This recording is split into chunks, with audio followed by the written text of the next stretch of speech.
जय हो गणेश भगवान की, जय हो करवा माता की। बहुत समय पहले की बात है। एक साहूकार के 7 बेटे और उनकी एक बहन करवा थी। सभी सातों भाई अपनी बहन से बहुत प्रेम करते थे, यहाँ तक कि वे पहले उसे खाना खिलाते और बाद में स्वयं खाते थे। एक बार उनकी बहन ससुराल से मायके आई हुई थी। शाम को भाई जब अपना व्यवसाय बंद कर घर आए तो देखा कि उनकी बहन व्याकुल थी।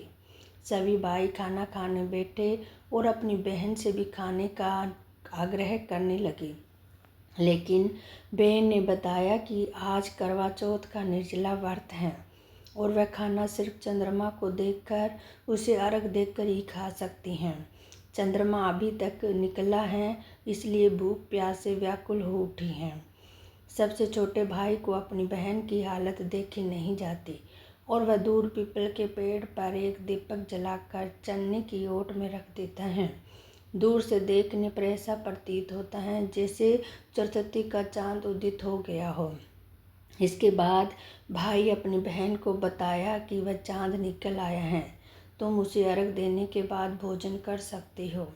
बहन खुशी के मारे सीढ़ियों पर चढ़कर चांद को देखती हैं और उसे अर्घ देकर खाना खाने बैठ जाती हैं।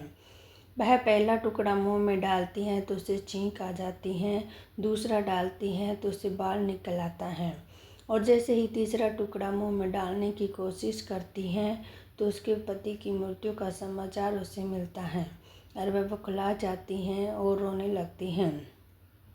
उसकी भाभी उसे सच्चाई से अवगत कराती हैं कि उसके साथ ऐसा क्यों हुआ।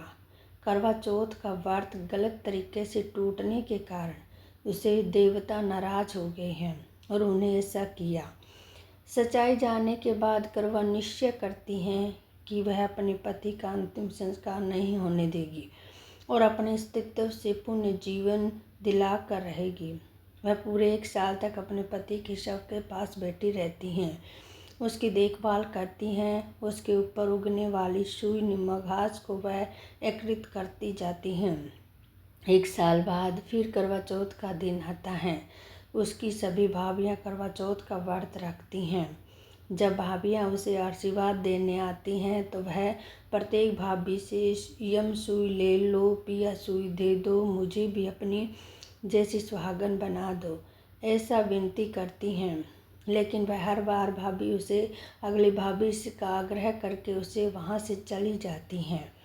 इस प्रकार जब छठे नंबर की भाभी आती हैं तो करवा उससे भी बात दोहराती हैं।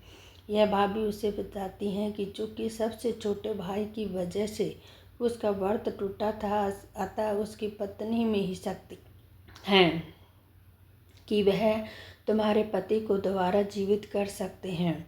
इसलिए जब वह आए तो उसे पकड़ लेना और जब तक नहीं छोड़ना जब तक तुम्हारे पति को जिंदा ना कर दे, उसे छोड़ना भी नहीं। ऐसा कहकर वह चली जाती हैं। सबसे अंत में छोटी भाभी आती हैं। करवा उसे भी सुहागन बनने का आग्रह करती हैं, लेकिन वह टाल मटोल करने लगती है। उसे देखकर करवा उन्हें जोर से पकड़ लेती हैं और अपनी सुहाग को जिंदा करने के लिए कहती हैं। भाभी उसे छुड़ाने के लिए नोचती खसोटती, लेकिन करवा नहीं छोड़ती हैं। अंत में उसकी तपस्या को देखकर भाभी पसीज जाती हैं और उसे छोटी उंगली को चीरकर उसमें से अमृत उसके पति के मुख में डाल देती हैं। करवा पति तुरंत श्री गणेशाय करता हुआ उठ जाता है। इस प्रकार प्रभु कृपा से उसकी छोटी भाभी के माध्यम से करवा को अपना सुहाग वापस मिल जाता है।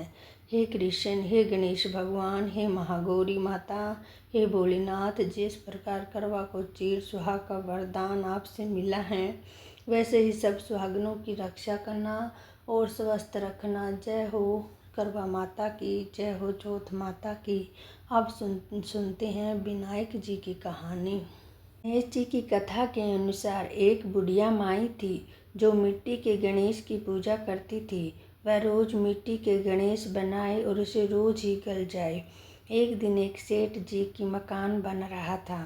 बुढ़िया मकान बनाने वाले मिस्त्री से जाकर बोली, मेरा पत्थर का गणेश बना दो। मिस्त्री बोले, जितने में हम तेरे पत्थर का गणेश गढ़ेंगे उतने में अपनी दीवार क्यों न चुन ले।